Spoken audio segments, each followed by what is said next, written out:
પાકિસ્તાન નતમસ્તક થયું। ભારતમાં ભારે વિરોધ વચ્ચે એશિયા કપમાં ભારત પાકિસ્તાનની દુબઈમાં મેચ પણ યોજાઈ અને ભારતે પાકિસ્તાનને 7 વિકેટથી હરાવ્યું।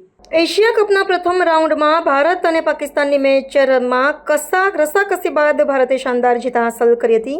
પાકિસ્તાનની ટીમને 7 વિકેટથી પરાજિત કરીને ભારતે ટુર્નામેન્ટમાં પોતાની જગ્યા બનાવી છે। નિર્ણાયક મુકાબલામાં ભારતના ગુજરાતી મૂળના બોલરોએ પાકિસ્તાની બેટ્સમેનોએ ધ્વસ્ત કર્યા હતા। નાનું લક્ષ્ય હોવા છતાં ભારતીય બેટિંગે પણ સંપૂર્ણ નિયંત્રણ જાળવ્યું અને પાકિસ્તાનને હરાવી જીત મેળવી હતી। ભારતની આ ઐતિહાસિક જીતથી દેશભરમાં આનંદની લહેર છવાઈ ગઈ છે। ત્યાં સુરત શહેરના ભાગળ 4 રસ્તા પર હજારો ક્રિકેટ પ્રેમીઓની ભીડ ભેગી થઈ અને તેમણે ટીમ ઇન્ડિયાની જીતનો જશ્ન મનાવ્યો। લોકો તિરંગાને લહેરાવીને નાચગાન કરી અને મીઠાઈઓ વેચીને યાદગાર જીતની ખુશી પ્રગટ કરી। ભારતની વિજય ઉજવણી કરવા માટે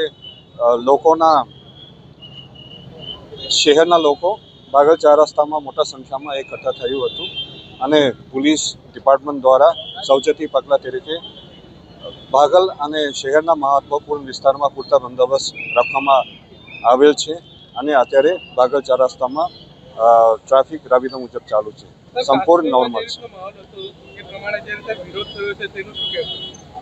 અત્યારે ભાગળ 4 રસ્તામાં સંપૂર્ણ સિચ્યુએશન નોર્મલ છે અને કંઈ આ પ્રકારના જોવામાં આવેલ નથી। ક્રાઉડ મોટા સંખ્યામાં ભાગલમાં તૈનાત હતા।